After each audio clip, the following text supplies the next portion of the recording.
Welcome to the next episode of Sparkcast. And in this episode, I remember when we originally, Thomas said, "Oh, what 2 episodes? Can you label them for us to watch?" And I looked and saw the title was called Autobot Gears, and I groaned. A whole episode about Gears, and I was just not going to be happy. But surprisingly, I actually did like this episode, even though I really hate Gears.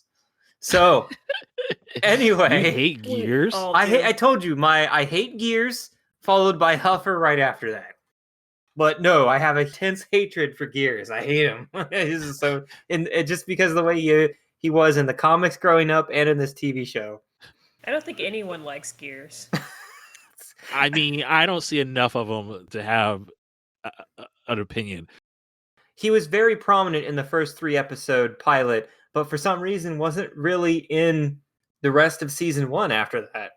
So who's his counterpart? like him There's now. another guy that has like the similar shape style of head where you can't like twist it. It's just like a block. What's the other guy's name that looks like him? Oh, are you talking about Braun? Is it Braun? The green and yellow. Yeah, the one green looks yellow like a guy. dumpster Yeah, the when he yellow transforms. one. So yeah, I don't think I like him. Oh, okay. And I feel Braun like is a little... Braun's in it a little bit more than Gears. Yeah, Braun does show up quite a bit in season 1, and because I remember he's smaller because originally he's not supposed to be a fighter. Like him and Gears both, I think, were not made to be that way. They were just on the arc when it got attacked. Okay, then yeah, it's definitely that's the one I'm thinking about because he does like a lot of fighting. And then after all that, maybe now we'll introduce ourselves. So you just heard the voice of Charlie. And Thomas and me. Sorry, when you talked, you interrupted my train of thought. I wasn't able to switch gears in time to say the correct thing. Oh my god. I thought you wanted to say our names at that point, but Do you know why they call him Gears, Thomas? No, I don't, because they don't use him. Like I would guess like, oh, he's like a mechanic kind of guy. He's always like working on the gears, making us No, more they call efficient. him Gears because every time you hear him speak, he really grinds your gears. oh, really? Oh my god. Anyway, Anyone's here? I'm Sean. Charlie. And Thomas. Now let's begin the episode. Hopefully, Thomas hasn't grown enough to just give up on the whole episode. Who wants to summer? Oh, wait. Before we begin, if Microsoft Word Starter 2010 will open for me. Yes, I'm still using 2010, even though it's the year 2021. Anyone want to do the summary of this episode? Oh, man. Grumpy old Gears is our damsel in distress in this story. And he's just walking around while everybody else is rushing into action, complaining and showing up late to the battle. And he gets captured, of course, because somehow this guy has the special circuit, like a legendary circuit that harnesses the power of the sun and also suppresses all the goodness in his personality. Then, basically, they use Gears' whatever it is, special circuit to create some kind of super weapon called the Solar Needle that starts pulling power from the sun and threatens to explode the sun and bring down the Tower of Pisa, Eiffel Tower, and Statue of Liberty all at once. Like, tourism was really hurt during non-peak hours. There are like 3 people at each site. I think the whole planet was shaking, but okay. That's your interpretation, I guess. But wow. yeah, that was the nature of this episode. Yeah, it's like My heart goes out to the tourism industry. Striving to save the world from the evil Decepticons, the heroic Autobots are led by Optimus Prime. He's more than meets the eye. He's a robot in disguise. So first we got Japanese differences. Obviously, there's Gen 2 episode, who cares? So in Japan, when Optimus is placing his finger over his mouth to indicate that everyone should be quiet, in Japan, they actually input dialogue of Optimus going, shh, shh, and it's actually really funny / stupid sounding. not going, she, she, like that. I don't remember. It just sounded really horrible. But when Optimus is throwing Megatron, instead of a fade out, we actually get a freeze frame followed by a fade out. So who knows what the point of that was. Otherwise, I couldn't tell what was cut from this episode. There's just so much filler during this episode. Somehow they left all of that in, and then I wasn't actually able to tell the minute of cuts that existed in this. I'd have to watch it side by side, and I didn't really feel like doing that. Sarcasm not appreciated. For our writer this episode, it is Larry Parr. This is the only episode of the Transformers that he would write. He wrote the unaired pilot of Defenders of the Earth, as well as the Pride of the X-Men TV pilot that didn't get picked up, but that is what they based the X-Men arcade game on in the 90s. He wrote many episodes of The Super Globetrotters, Spider-Man, 1980s, and The Get Along Gang. He also wrote the Heathcliff movie and was the creator of The Wonderful Galaxy of Oz. So, yep, that is Larry Parr. This is his only episode for the Transformers. So I've got a couple of questions because I thought that this was a really good episode. Well, I guess it's not a question. This was the first thing. It's more of a comment. Why? Well, I guess no, that is a question. Why did he only write one? They should have used them more because this was a good episode, I thought. The episodes I mentioned, the shows I mentioned, like Spider-Man and Get Along, it's because he wrote at least 12 episodes of those. If you look at all of his other shows, he's written for like 30-some shows, but it's usually only 1 or 2 episodes for lots of animations that came out during the late 70s, 80s, and 90s. Man, that's... Maybe there's a lot of people like that. Maybe he was good and people recognized that he was good. And maybe his rate was just much higher that they couldn't keep him as a recurring writer, but they definitely would want to get him on there like at least once. And I guess the other thing is, how did he end up writing the unaired pilot of Defenders of the Earth? Did that show just get approved and broadcast without having actually a pilot episode? Because that is a show, Defenders of the Earth. Yeah, so I brought that up before on the show, and I have the DVD part 1 of Defenders of the Earth, but the pilot is not on there, and I don't know if the pilot is on the second box set, which is the other half of the series, but and it's completely different. In this one, so in the original show, God, I was about to say Black Panther. I meant to say Phantom. In the show, the Phantom has a daughter and Flash Gordon has a son. In the original pilot, it was reversed and Flash Gordon had a daughter and the Panther had a son. Phantom. The Phantom, yes. Sorry. So it's because his daughter is dressed in all black and she does have a pet panther. Yeah, I don't see anything about the show's pilot. It's not mentioned at all in the wiki. So I think the show just got greenlit. Maybe the schedule didn't work out or something where they could air the pilot. So they just went ahead and just started the series. They mentioned it on the special features of Defenders that at the last minute before they started on the show, they decided to make the daughter actually be the Phantom's daughter instead of Flash Gordon's daughter and just reverse the genders. I'm not really sure what the reasoning was because it's been a while since I've seen that. Okay, well, that's it. I don't know. It just seemed odd. It seemed this definitely seemed like a quality episode. I would just think that this guy would get more work, but it does sound like he did get a lot of work. So actually, all right. So the main section of our episode: what all us co-podcasters liked and didn't like about the show. Me, Grimlock, no like you. And what I thought was hilarious, as soon as the episode starts, I thought they killed a human right off in the beginning. Basically, all these people strike gold, which has nothing to do with the plot, and Megatron lands and just starts blasting the humans. One of them tries to escape through the mine shaft from people who have big guns that shoot at you. Go figure. They shoot rocks that look like they all, in the mine, just fall on top of that guy and crush him to death. But 30 seconds later, you see Ravage jump over the debris, jump on the guy who was actually beyond the rocks, and then drag him out. And I'm like, oh, that's no fun. From that perspective that they shot it from, it did seem at first glance that, yeah, the rocks basically fell on the guy. But when they actually landed, it's like, oh, okay, it looks like there is some kind of like opening. It wasn't clear that it didn't hit him, but it just seemed like, the perspective was just weird on this shot, and then Ravage jumped through, and it was like, okay, yeah, there's just the shot was just weird. That was total mayhem at the beginning. Yeah. And what did them finding gold have to do with anything in the plot? They're just like, haha, we struck it rich. They didn't really. They came out like, think of the pace of that starting off. Like literally, some guys came out of a mine shaft. And they're like, yeah, we found gold, we're rich. And some guy like taps him on the shoulder before they can even finish what they were saying or say the word gold again. And then jets are firing on them right that instant. Like there was nothing they could do. Like some guy's like, take cover, boys, and he's already inside the cabin slamming the door. Like, yeah.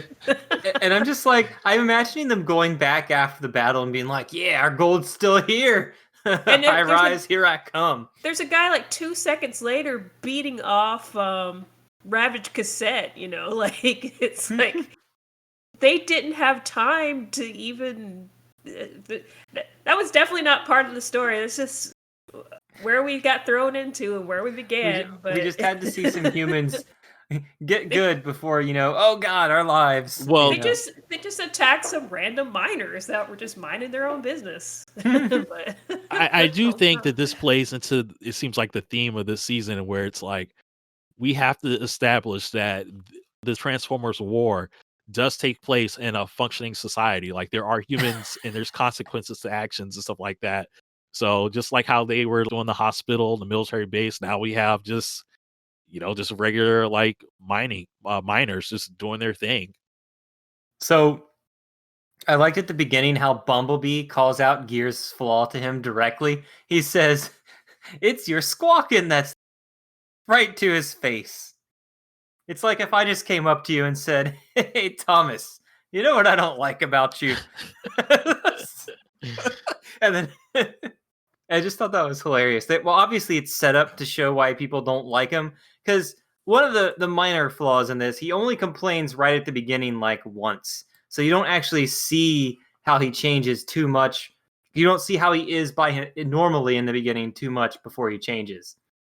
It gave him enough complaining, though. He was just like, everybody was running to action, and he was just like, all slow, like, I was just in the middle of looping my cable relays. And then they're like, well, you know, whatever, just come on. And he's like, well, that's easy for you to say. Your pulleys don't squeak.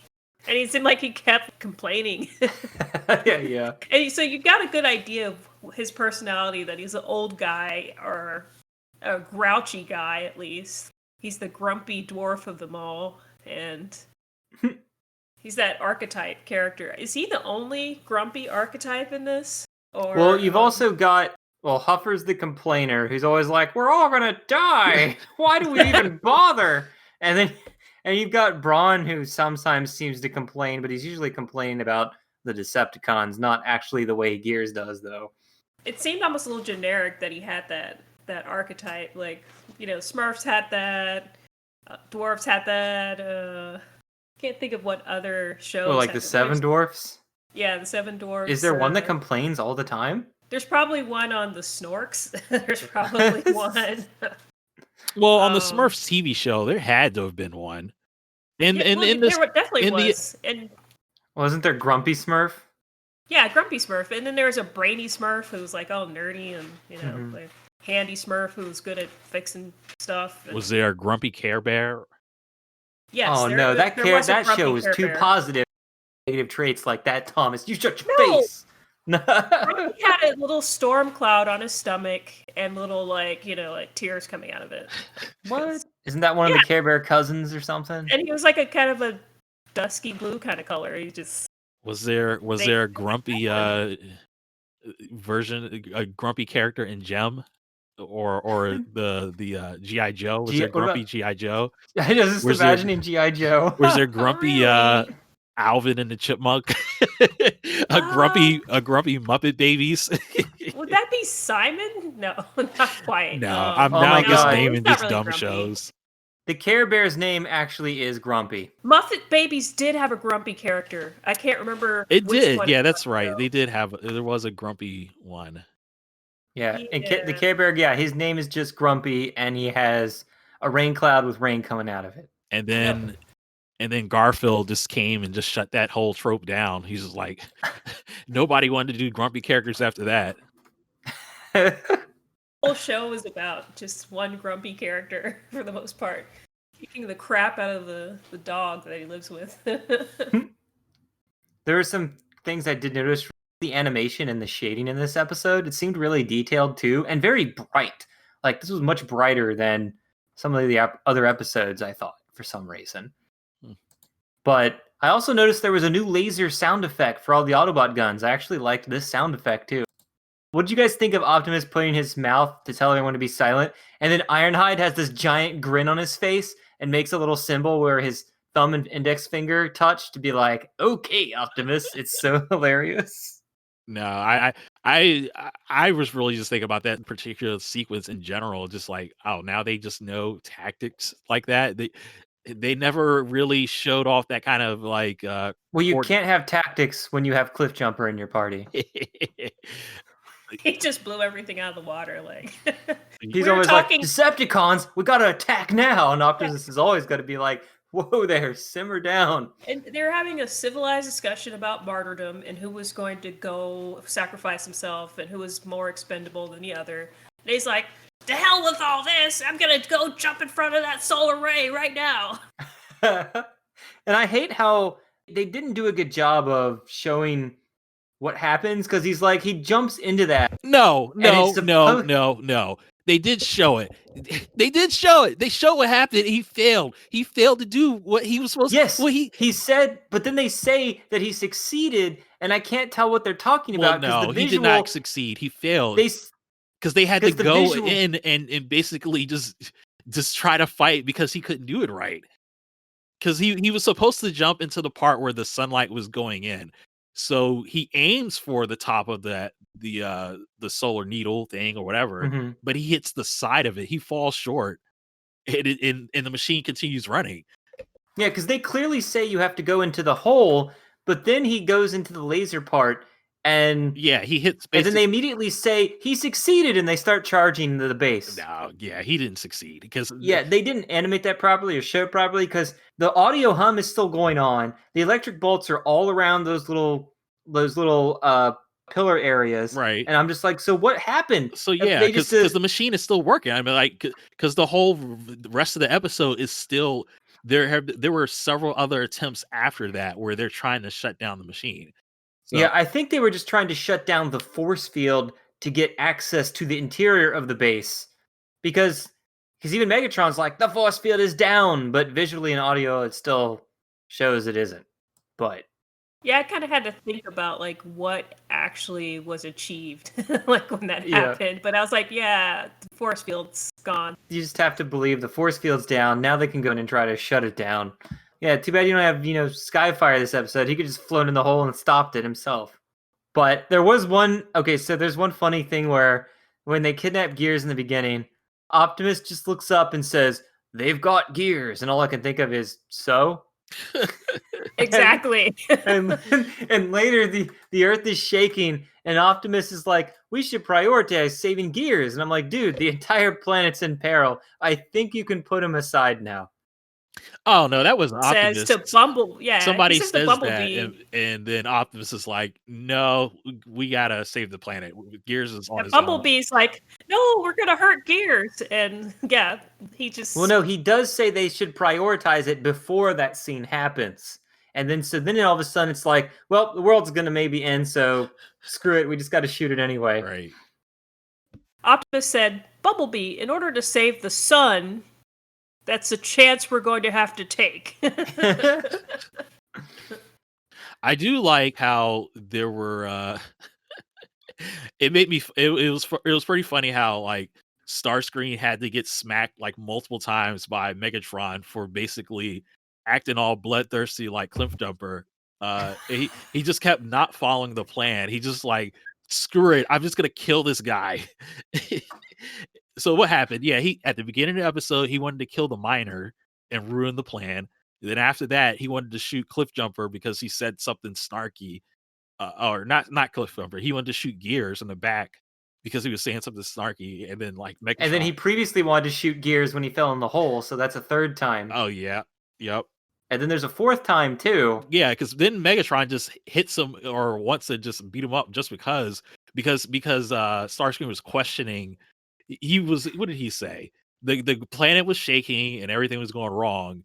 And then Starscream was like, "Oh my god, the planet's shaking. What's going on, Megatron?" And Megatron's like, "Don't worry about things that don't concern you, Starscream." And that made me laugh because it's like, oh, the sun's getting ready to explode and the planet's about to fall apart, but that's only Megatron's business.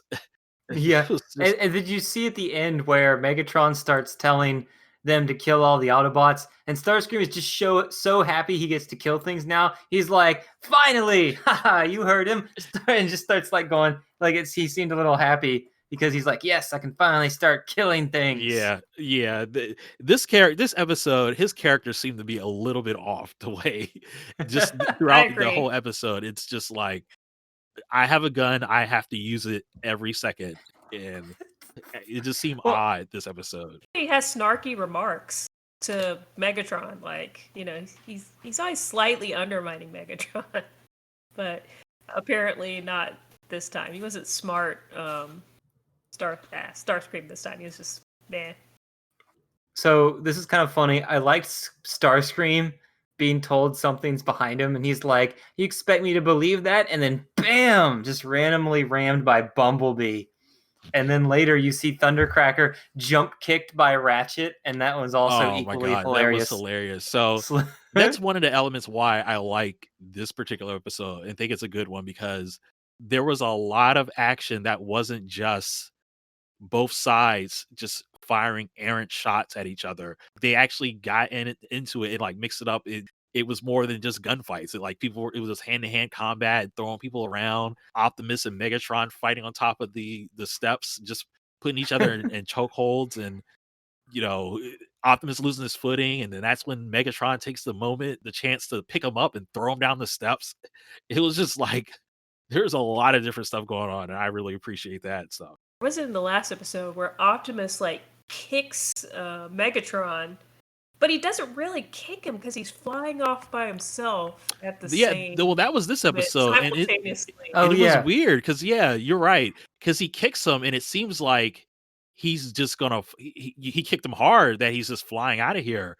But then as he kicks him, the sound of Megatron flying away, that sound effect that they always use, plays when that contact happens. So it seems like he kicked him so hard he started his thrusters, and then Megatron just flies away. So I It looked think like Optimus had thrown him toward one of the little electric pillars. Then Megatron had to turn over to stop himself from colliding with it, and then just decided to retreat because everybody else retreated without listening to him already, so he might as well go home. Megatron had lines though. It made it seem like there was absolutely nothing wrong with him. Like he hadn't been booted in the butt. He just like flew off at that exact moment. He had something snarky to say to Optimus, like while he's flying away.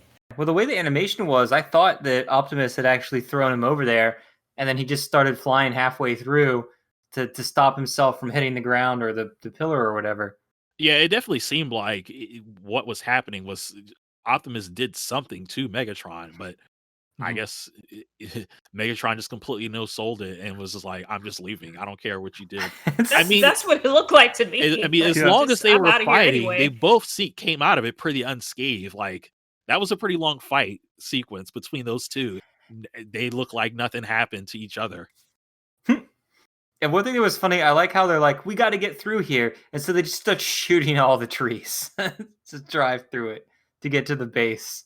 Oh yeah, actually Jazz is saying, "Man, look at that patch of weed." Actually said leaves. Without a Wow. hedge clipper, we ain't going nowhere. It just reminds me in Transformers Armada when Optimus has to look for a Minicon and they're trying to get it before all the Decepticons. Optimus or one of the Autobots turns their hands into a giant like cutting blade to cut down the trees, and one of the humans is like, "No, don't do that," and because he's got to explain to him it's a rainforest and that they shouldn't injure it, and they've got to slowly walk over there and find it. And of course the Decepticons are already there tearing down all kinds of trees and making giant whole plains. This ain't Captain Planet. And it's just like here they're just like, "Oh man, we got to get there." Boom, boom, boom, boom. it was weird how Gears is okay. So Gears has a control chip in him that alters his personality, i.e., makes him always complain about everything. So, Yeah, that was weird.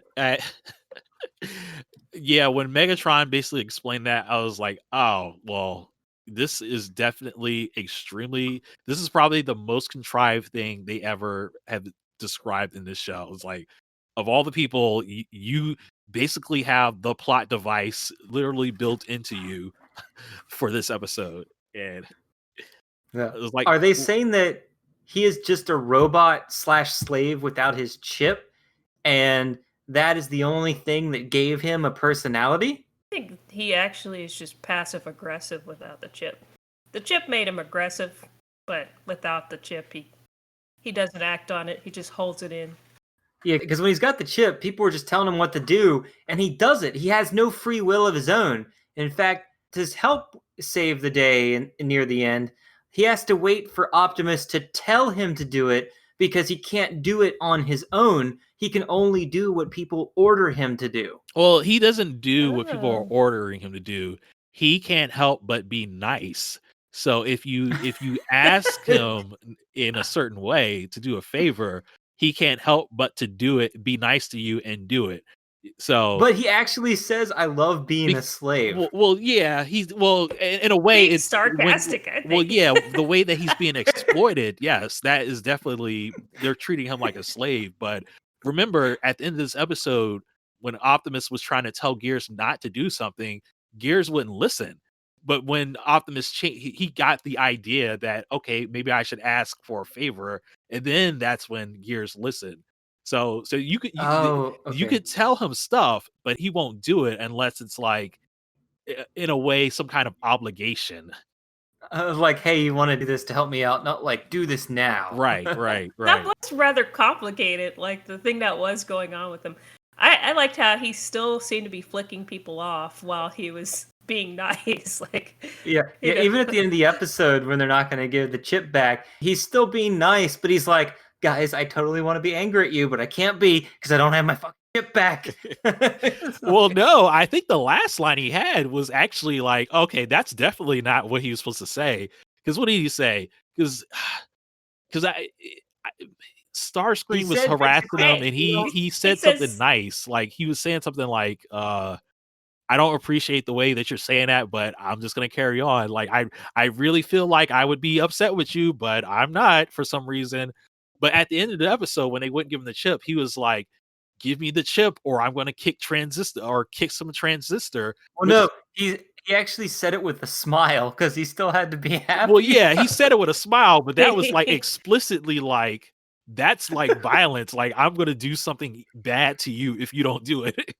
So that seemed to break the character that they were establishing for him this episode. I thought it was funny. I liked it, but Yeah. it didn't seem to fit completely. Well, he should can be still angry with say you, what he- Megatron. Sorry. Oh, no, sorry.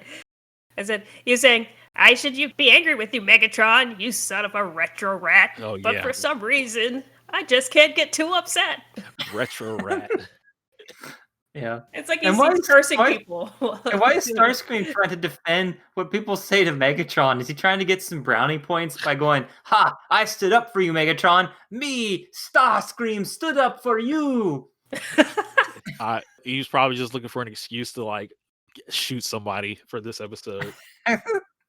I did like how at the end of that one, Gears finally does get his chip back. But I don't know, I didn't think it was too out of character because he was just still saying nice things, but he was just saying the bad thing in a nice way still. But later when he gets it back, he starts complaining, and Optimus is just like, without saying a word, it just transforms and gets out of there. Oh, Oh, they did roll out on him. That was it, perfect. it wasn't just Optimus. The whole team just left. They were Yeah. just like, yeah, we got the old guy back, and I don't appreciate it. We're just gonna go. He's let him just do his thing. Here's an alternate ending they could have done. They could have like, ha ha ha ha, that's our Gears. Like all at once. I still just like how, like, because Optimus looks at him, then looks away and is like, just transforms and like, oh, I'm done with this shit, and just transforms and rolls out. Yeah, that whole sequence, yeah, it was like it did seem like the animators or writers were going out of the way to just say like, we don't like this guy. And even when at the end, I'm like, okay, so they're like, we vote to keep Gears the way it is, and this is like nobody likes him. Nobody likes him. They were like, yeah, we took a vote, and it was like in the 10 seconds since we won the battle and started walking up to you, Optimus, we're like, we should keep Gears the way he is. Yeah, man, I finally like him. I like that passive aggressive Gears. Go make him like he used to be. This other Gears is even harder to deal with. He's telling me to go screw myself, or if he's actually gonna do the thing I asked him to do. Well, the funny thing is, Megatron is like, Gears, you wouldn't want to disappoint me, would you? And Gears just like, well, no, I wouldn't want to make you feel bad. And Ironhide's like, you monster, you turned him nice. Yeah, a lot of that Gear stuff. It was funny to me. I thought that stuff was good. Like, I don't know, they definitely couldn't like repeat that too often. This would definitely have to be like a one-off thing, but it was pretty good. Yeah. So, Thomas, do you want me to start on my cliff jumper notes? Go right ahead. Oh, Or can no, we just Cliff exclude? Can we just Jumper. skip over it? Like, do we have to discuss them? Yes. Oh, Cliff Jumper. Cliff jumper, after hitting the portal, there's like a whole scene of him waking up and then like fiddling with his hands to get out of a bush, slowly like get up and wander into the battle, and everyone's like, hey, Cliff Jumper's alive. They did make a deal out of him waking up in the forest. Who cares? Like, And it's then like, he's not there the rest of the episode. yeah. And what's funny though is, well, there's two things. One, this is one of the many fillers throughout the episode. Like, they didn't have enough to do in the episode for the main plot. So there's a lot of small things, like when all the rocks fall on them at their arc base, or there's Oh, the scene yeah. where they're driving through the forest, and then they have an extra scene in there where Bumblebee doesn't make the jump, and Wheeljack has to go back and save him and pull him out. There are all these little scenes that seem to show that the episode wasn't structured long enough, but it didn't seem to like take away too much. But the thing I found hilarious is that Cliff Jumper's just gone, and none of the Autobots decide to go look for him or mourn him. They're just like, well, guess he died. Time to go fight the Decepticons. Why would they? Why would they? What? They were, like, I they was were like, volunteering to be martyrs, and he just was like, hey, this is my show. And he just, like, he jumps up there without... I mean, is he the second most hated Autobot behind Gears and among the Autobots? He's the first most hated. Oh, okay. I mean, because it's basically, I can understand them reacting in that way, because pretty much every time they go out to go do something on some kind of mission, he's throwing himself out there just to be murdered or killed or become some kind of martyr, and they're just like, well, there's no point in getting attached to this guy because he's gonna die sooner or later. And they basically, so when he did just jump, they probably just expected him to be dead when he just landed in the forest. So they were surprised to find out he actually did not die, despite his Sure did. despite his all his efforts to do so. Yeah. So in previous episodes, I remember he just immediately disobeys Optimus to go somewhere and gets ambushed by the Decepticons. Oh. Or he's like, oh, let's go start shooting, and Optimus has to hold him back. But I think it would have actually worked better if Cliff Jumper stayed unconscious. So that way, when Optimus was thrown by Megatron into the electric pillar force field thing, and it cuts to commercial, you would think that Optimus might die. But you know he's not going to die because you saw Cliff Jumper get up and survive it. So it's not really a commercial cliffhanger. Yeah, that is saw true. him get up Right, yeah, and stumble so- out. Oh, but the funniest thing, Thomas, you might get a kick out of this. My note actually says, your most hated Autobot, Cliff Jumper, is really good at fighting everything that moves as long as it's a living creature. Because when he saw a rock falling toward him, it just like paralyzes him. He's like, oh my God, this isn't something I can kill. What do I do? What do I do? And then Ironhide has to come by, a Transformer twice his size, and scoop him up and save him and carry him away. Oh yeah, I remember that scene. That was a little awkward because it was like a daddy grabbing a son. Like they kind of looked alike in the like little they were kind of far away, so just kind of vaguely painted the figures. I was like, did you remember that, Thomas? No, I actually want to rewatch that and see if I catch that. That sounds hilarious. But yeah, that doesn't surprise me. That makes perfect sense for his character. It's like, I can't kill this, so what can I do? Like, what purpose do I have? It's right after they activate the sun piercer, the solar piercer. It's right after they activate it, because then it causes all the rocks near the arc to just start falling on the mountain. So be able to find it easier and see that. So what other stuff you guys like, not like about this episode? Anything else? I thought it was funny how Optimus like triangulated the location of where the solar needle was, and he says, "Oh, it's at the geographic center of Africa." And then they rolled out after that, like over land. I'm like, where were they starting from exactly? They just aren't they? Yeah, they're they like just on the drove west to Africa? coast, exactly, Like an and hour across the or something? ocean. Yeah. There's no boat transformer yet. Well, remember they got in that one episode. They do have surfboards. Oh yeah, when the last time the planet was shaking and falling apart. Yeah, there must have been enough tidal waves. They could have just rode it went from Florida and rode it all the way to Africa. So how it seems like Megatron's always getting up into some plan where he's harvesting the entire planet and it's causing like planetal destruction, or he's doing something with the sun and the sun's going to blow up or something like that. I mean, why didn't he just do all this stuff on Cybertron? Like, why did he bother harassing the Autobots? Like, he could have just blew up his own sun or something like that.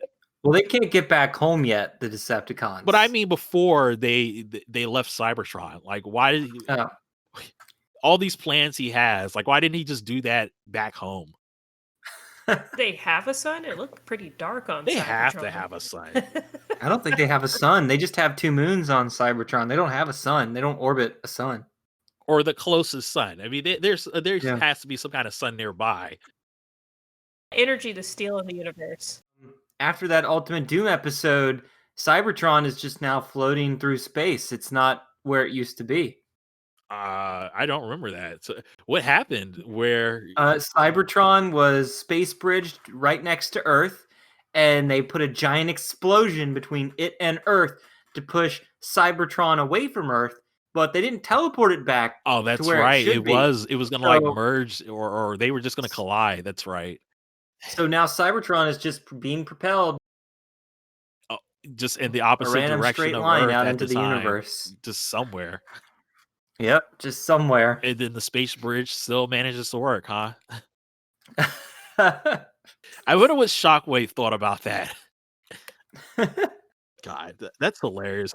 I'll never get over the idea that it's just Shockwave is just there with one reflector, just hanging out in this space bridge command center by himself doing nothing. I still remember, what is it? Those funny. You guys should really watch these funny videos that were made years ago by The I parody think it's Doctor. videos, What's that? the parodies. Yeah, the parody videos where like it starts the whole Shockwave parody. I think it's Dr. Smoove. It just starts with him going, and that was the day that Megatron and I hung out and did all this stuff forever. And then like one of the robot guards is just sitting there like very emotionlessly. Yes, Shockwave, it gets funnier every time you've told this to me. It's just like all he does on Cybertron is talk about how he and Megatron are BFFs because he has nothing else to do. Oh my god. Yeah, have you seen all those? I haven't seen all of them, but I was just gonna say that that's the best character Shockwave could ever be. Like, I don't care what in any of the Transformers iteration of comic books, it's never going to be as good as that parody character. That's who he should be forever.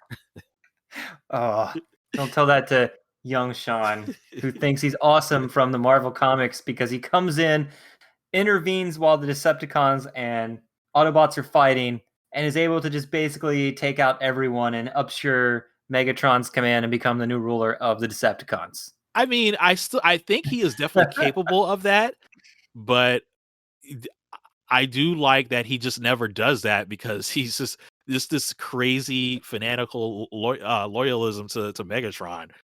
And that's why it's kind of funny in what is it? In Transformers Energon, there's actually 2 Shockwaves that are brothers. Really? Yeah, there's a Shock Blast because they didn't have the trademark on Shockwave at the time. And there's Shock Blast and someone else Blast. And one of them is kind of like Shockwave, whereas the other one's a dick and like only out for himself. So it was pretty funny, like the way they did a different interpretation of his character in that one. Animation errors. So Starscream stops Gears, but is actually speaking with Skywarp's voice while holding him. And then it immediately cuts to Bumblebee trying to go over and save him, but then cuts back to Starscream now standing over Gears instead of actually holding him. And now he's actually speaking with his real voice, continuing the sentence even though Skywarp started it. Yeah, I caught the same one. And yeah, I guess this sequence is basically going to plays over the course of like 10 seconds. Which seemed weird. With that type of error, I would have expected the colors to be different. I would have expected Starscream's voice the entire time, but then they would use Skywarp's color for one particular perspective before correcting it in the next. Yeah. So that one's definitely like weird because I don't know, how would that ever be? Like, why would the voice production get that wrong? Like, how could they get it wrong? It just kind of seems like it's one of the, because remember they recorded the audio first. It might have been something as simple as typing Skywarp into the Starscream by accident on the script, and then even though the descriptions say Starscream, so by the time it's animated, it's too late to change it. Well, yeah, I can definitely see that happening, but then I feel like that one would be like an obvious one to catch and say, oh, this doesn't make any sense. This is a sequence between Gear, Starscream, and Bumblebee. How does Skywarp factor into this at all? Especially since the guy, I'm pretty sure there aren't any other Skywarp lines in this episode. So they're just like, oh, just Skywarp just has, he's just here all of a sudden. When I watch my Shout Factory DVDs, I'll see if they fix this error. Oh, yeah. Okay. But another one that was funny is near the end, there's a brief scene of Starscream and Ironhide fighting, and then an electric explosion goes through them and cracks the earth. But the way they're fighting is like someone not used to animation just flinging their bodies back and forth, and then they're simply animated jumping, fighting each other, and then jump away from the explosion. And for some reason, I just found it really hilarious because it doesn't look right. Yeah, I mean, what you're describing, it sounds terrible. Anyone else find any other animation errors? Nope. Besides cliff jumpers, Existence, total miss it's an of animation error. Of the Space Needle or Sun Needle. What was that thing called? Solar Needle. I thought he exploded, like vanished, but no, it actually shows him being tossed out to the left. So yeah. They must be terminated. Deleted audio, there is none, sadly. Computer error. So retcon, the Transformers usually has established that the personalities of the Transformers are in their head. But so it seems to say that Gears having this in his chest shouldn't be correct. But when you think about it, it's actually a cassette thing that's inside of him that interferes with his personality.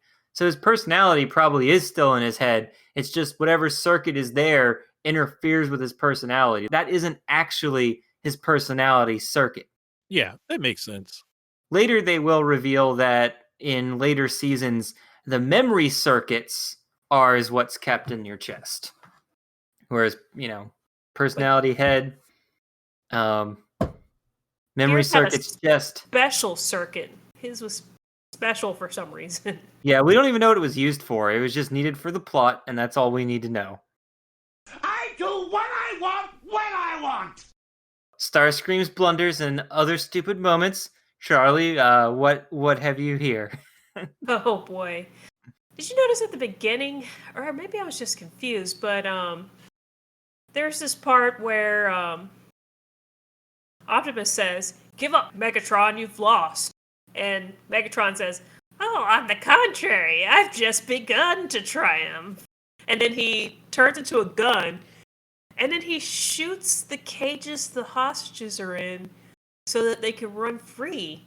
So I'm like, what? Why is he doing that?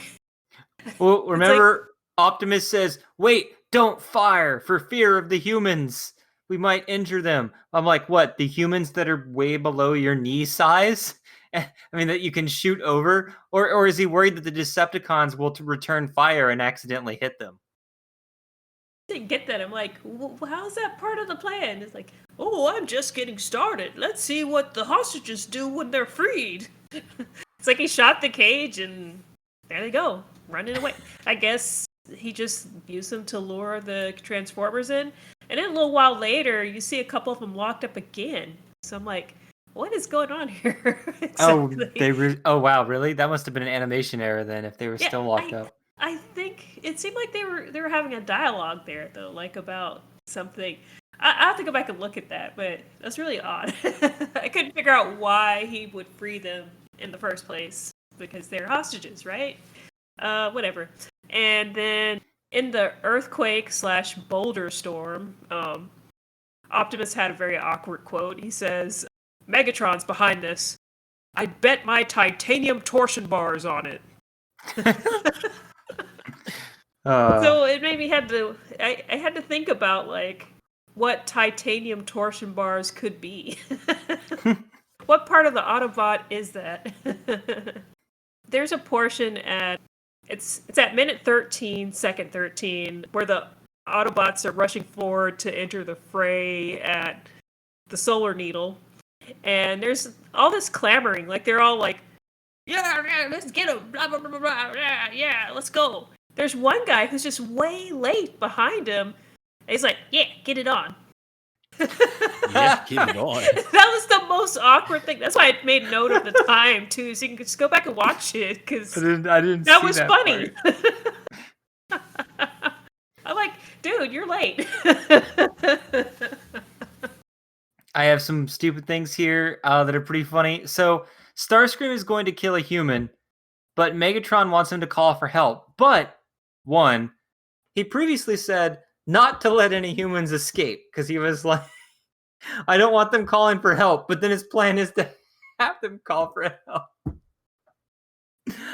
But anyway, so two, the stupidest thing though is that Megatron doesn't tell his men any of his plans when they could easily screw it up because they don't know what to do. Like, he's like, Starscream, don't kill those humans. I want him to call for help.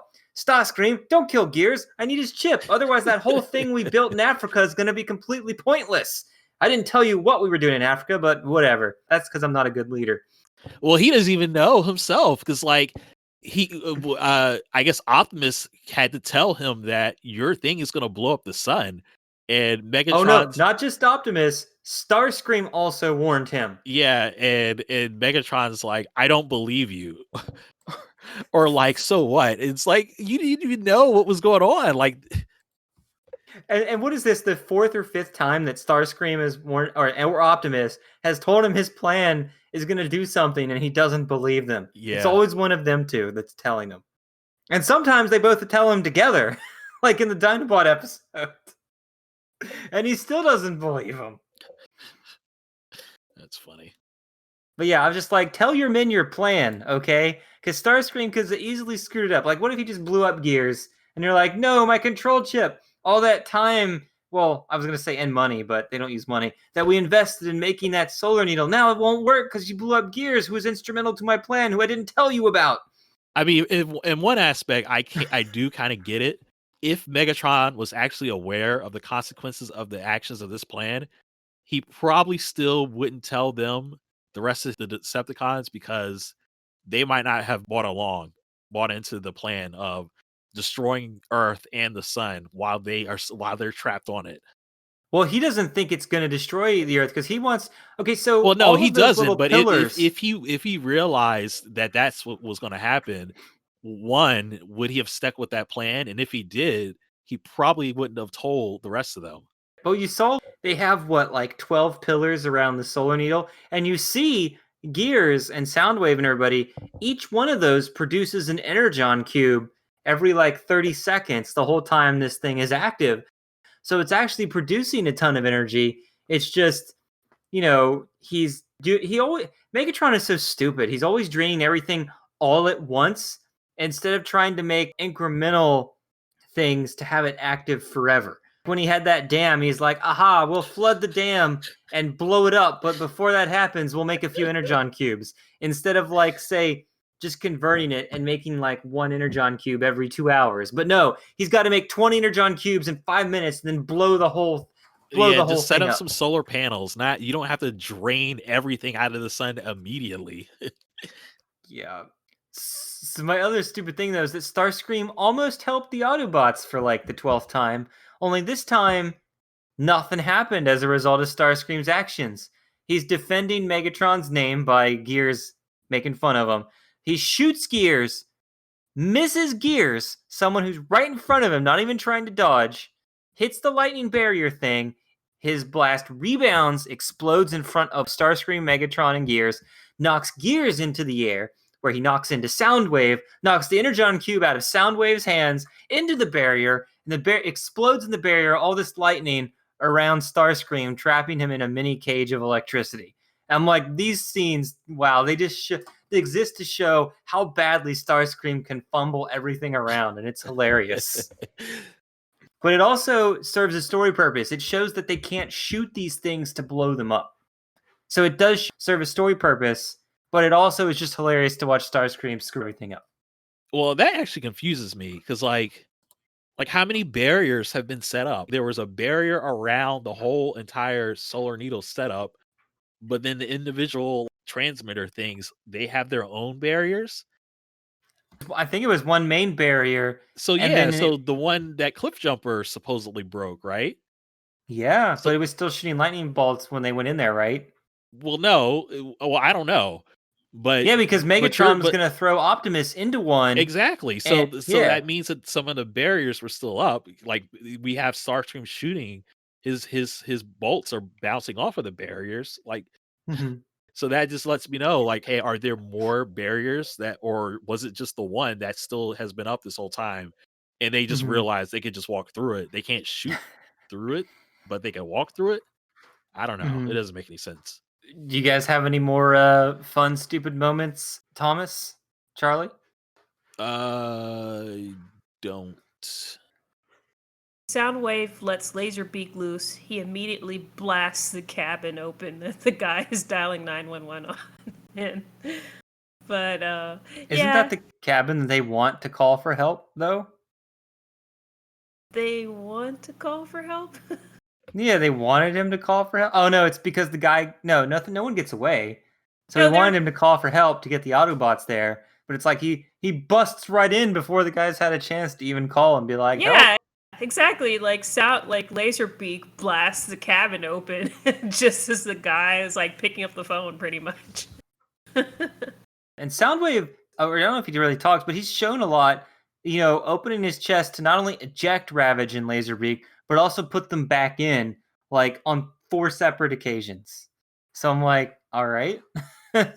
Should he just leave them out to fly around and do things and then bring them in all at once instead of opening and closing his cassette thing? Maybe they thought kids wanted to see him opening and closing and shoot him out, put him back in. There you go. I guess I kind of like it. I guess I like them flying back in and out, door open, close. Oh well. Just saying it is kind of inefficient, but.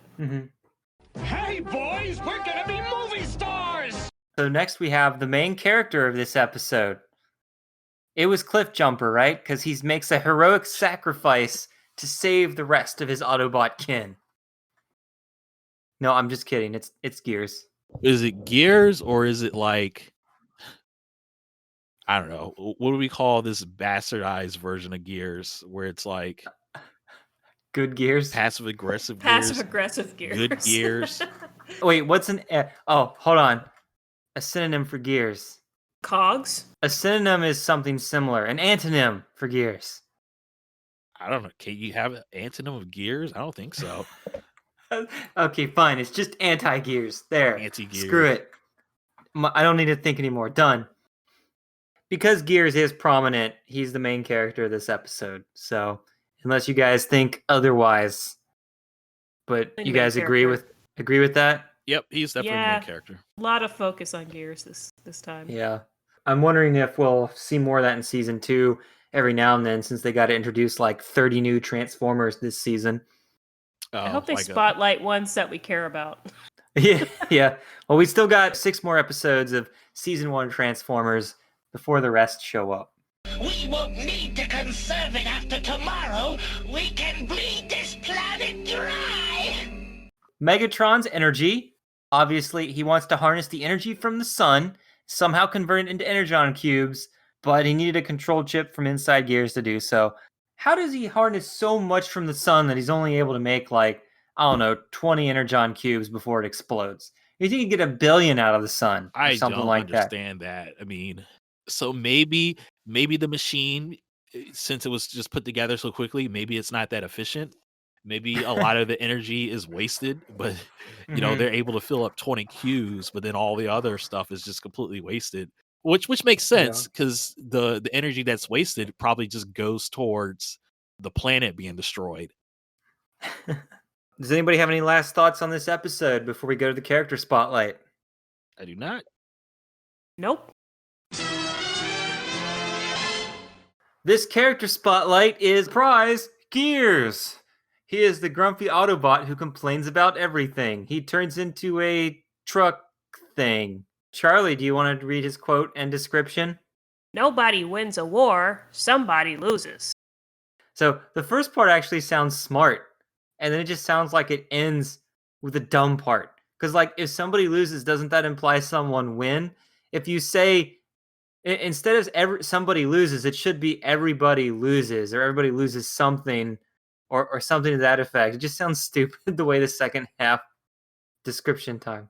So Gears' character description is Gears is antisocial, a self-proclaimed misfit. He finds fault in everything and everyone. Acts this way to help cheer others up as they try to cheer him up. This is what? No, you can't try to redeem his personality this way.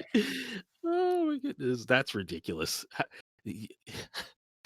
Have you ever known a person that acted that way and they meant it as a way to cheer you up?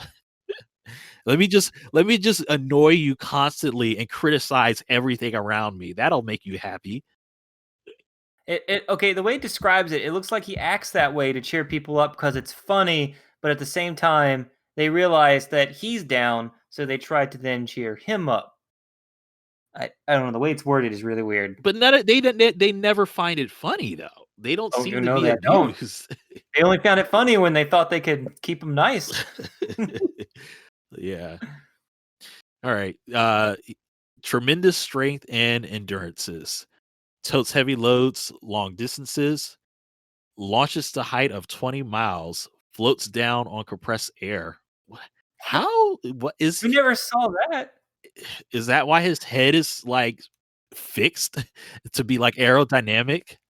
In the episode, he falls down the cliff and falls down, unlike everyone else who's sliding down when they reach the Decepticons to fight at the gold cabin area. Mm, Everyone else is sliding down, but he trips and falls, just falls down the cliff.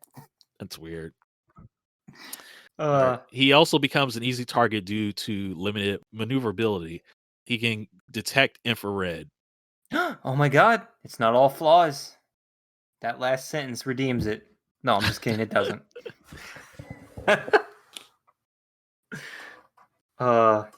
Detect infrared. Like, what century are we in here? He could detect your remote control. Oh my god. That's useful. I can detect the wire that leads from your PS3 from your console to the controller. Look at that line. Now I'm going to chop my hand in it and disrupt it. Aha, now you hate me even more. Wait, I still function. I want to read his fate after the movie. You know what his fate is? None, because they forgot to put him in the movie. He has no future appearances in any American or Japanese continuity because nobody gives a shit about him. So I used to assume he died. I don't understand this. How does that happen? I assume he died in the movie battle, and there's two things that might actually prove this happens. There are two versions of the movie script. There is a movie script that has been released, as well as a dialogue script. In the second draft, which is just the dialogue, Devastator transforms and goes, "Brah!" Then we hear Gears say, "We're finished!" Ah! And that's it. That's his only line. Which is why he's credited at the end of the movies for speaking, even though he doesn't show up in the film. So hopefully Devastator crushed and killed him. And that was what was supposed to happen and why he was screaming. But in the earlier draft of the movie, before that dialogue script, when Megatron becomes Galvatron, he returns to Autobot City with Cyclonus and Scourge does a carpet bombing of the city, blowing Gears to pieces. Originally, Cyclonus was supposed to kill another Autobot, someone else that was in one of our older character spotlights, but I forgot who that was now. But yeah, they killed him in the movie in the original drafts, but it never actually made it to the screen. And it didn't even matter in the long run, because everyone's like, well, he's still alive, you can use him, and nobody did. Like, there is nothing. He's just like Reflector, does not show up in the Japanese continuity ever. So nobody cares.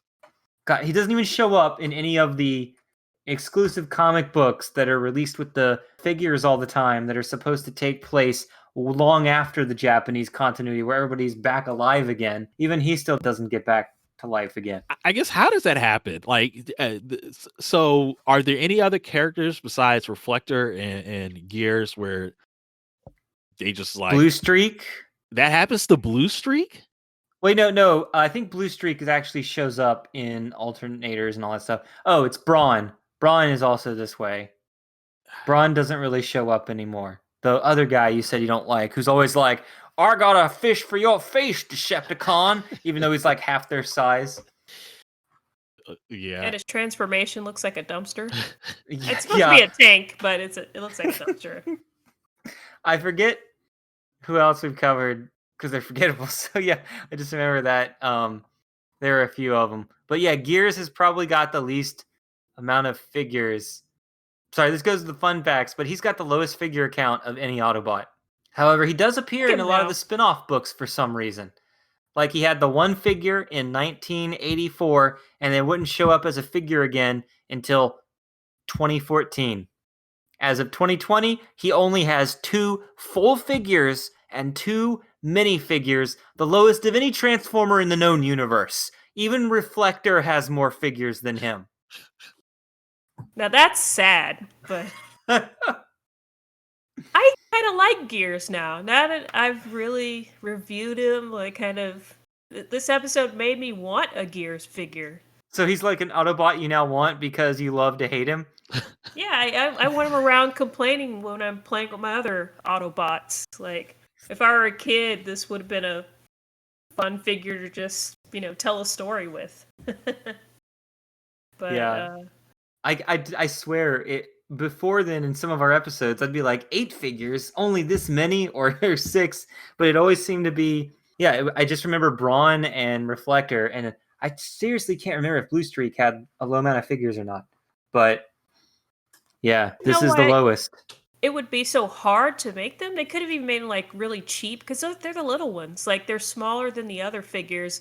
They could have been just like, kind of they could have come in the box with a larger figure. Get Megatron and Gears together for no reason. But do you want to see Charlie read not where it says his name in Japan, but the sentence below it where it says Gears was? Gears was never released in Japan as Gears in the Transformers line, his character not being released until 2004 as a minifigure. In Peru, Wow. he was somehow colored many different ways: blue and red, dark blue and yellow, yellow and orange. Okay. Though some people claim there are 6 different colorings. In Mandarin, his name translates to transmission. In Hungarian, it is hauler. South America, it is pickup. And in Russia, it is simply drive. Yeah. And apparently he's in the live action movies, and I never even realized it because he had an entry for live action movies. And I'm like, what? I've seen all these movies, and I don't even remember him showing up. I would have remembered because I would have had a flashback and been like, Gears. I guess he's supposed to be some kind of weird pickup truck. Yeah. There's one last thing, and it's actually pretty interesting about Gears, is his name in Japan before coming part of the American Transformers line was Micro Robot 04 4WD Off-Road. Why? However, here's the weird thing. It's only been discovered recently, like within the last few years. It's implied that Gears / his off-road was taken from an American toy line that was canceled called Mysterians. Mysterians was being developed in 1982 by Knickerbocker Toys, and they wanted to make a comic book and toy line, and this is also where Brawn, Huffer, and Windcharger came from in the canceled toy line. No one knows how Takara made these unless they were already working with them to make their canceled figures.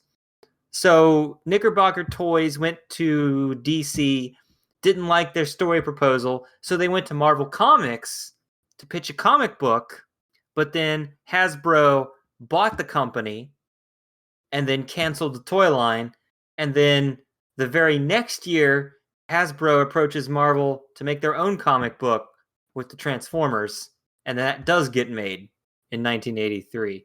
The toys and the comic were canceled in 1983, with the Transformers comic book and cartoon coming out in 1984. And apparently this has only been discovered recently, and I just was like, wow. So they were trying to make their own comic tie-in with some toys, and they were little mini Transformers. And Hasbro, I think it feels like it's one of those things that Hollywood does. You know how they buy scripts just to not make them because it's too similar to a movie they already have in production? It kind of felt like the same way. Hasbro's like, oh man, hell no, we already got to compete with those stupid GoBots. Now we got to compete with Mysterians. Buy them, then close them out. And then they were probably like, oh man, they were trying to make a comic book line. Maybe we should do the same thing. I guess that makes sense because, yeah, I guess that kind of explains the dumb look that 3 have with their just block head that just can't move, which seems completely at odds to compared to the other, even the Decepticons. I don't think there's any Decepticons that even look like that. The 4 from that line that have been identified in Transformers, were Gears, Brawn, Huffer, and Windcharger. Windcharger's the other forgettable Autobot. I think he's only got like a few toys, more than Gears, but he's up there in. Basically, he does. I don't even think Windcharger has a personality, which is why nobody remembers him. Doesn't have a personality. Well, I mean, he never shows up on the show, so nobody knows what he actually has. I mean, we'd already covered him before, but okay, yeah, he's got at least 12 figures, so that's still more than some. Or 10, sorry. What do you guys think of Gears now? Thomas, has your opinion on Gears changed since watching this episode? Seen the character spotlight of Gears? I can't say that my opinion has changed because this episode was not necessarily. This episode was all about what if we change Gears around, so we didn't have to experience what Gears really is like. And at the end of it, he goes back to normal, and we don't really see much of that. Just So enough it's to make just fun like, of it. This one-off Gears, I think, is interesting. I mean, that bit would probably just wear thin really fast too. It was definitely good. It made for a good episode. But it sounds like we're never gonna ever mention Gears again after this. Yeah. Hopefully he doesn't show up again because I'm like, I still remember even as a kid, I didn't like Gears or Huffer. Those were the two that stood out to me as the ones I hated of the first like 8 episodes on VHS. So that's the ones I saw all the time. And whenever I'd see Huffer and Gears, I'd be like, these guys are stupid. As a kid. For some reason, I never had an opinion about Braun. I guess I just accepted him. Unlike you, Thomas, who now I'm assuming is your second most hated after Cliff Jumper. Do I hate Braun? I don't remember hating Braun. I mean, Oh, okay. Braun, Windcharger, and Huffer, even in Gears. I don't think anything of them because they're never really around.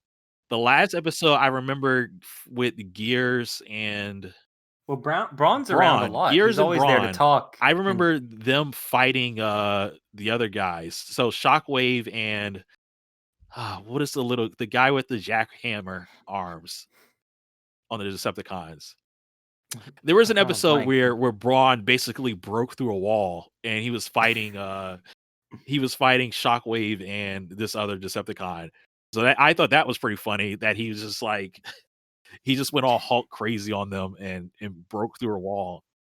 But yeah, I feel like that's the last time I remember anything prominent happening with Gears. This is like way back in like one of the early episodes of the first season. Cool. Well, hopefully we'll see if we ever have to worry about Gears ever again. But however, you do know it's counting down, Thomas. In one of these next 6 episodes, we will have a character spotlight for Cliff Jumper. Is it because he dies? Major groan. No, it's because he dies, right? Might or might not have an episode where he he's dies. the main character like Gears here. A whole episode of Cliff Jumper? How's that even gonna work, man? Cliff Jumper jumps off cliffs all the time, Thomas. He does not die. Oh, is it gonna be like that book, the storybook story where he disobeys orders and now he's captured and now the whole episode is going to be about, okay, we got to go save Cliff Jumper because he's an idiot and he didn't follow orders and now he's got himself captured. He's going to be a POW over and over.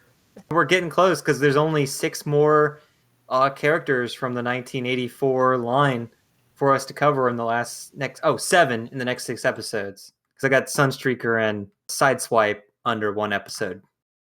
Otherwise, we wouldn't finish it all in time. I mean, I have 1 vote of veto power, right? I could pull it out just for that episode, right? Oh, we are going to cover all the G1 Transformers. We can't here, veto Thomas. some of the Transformers. I had to read Gears, okay? But yeah, we hope you've enjoyed this episode. So signing off, this is Sean. Charlie. And Thomas. And thank you for listening to this episode of Sparkcast. Bye. See ya.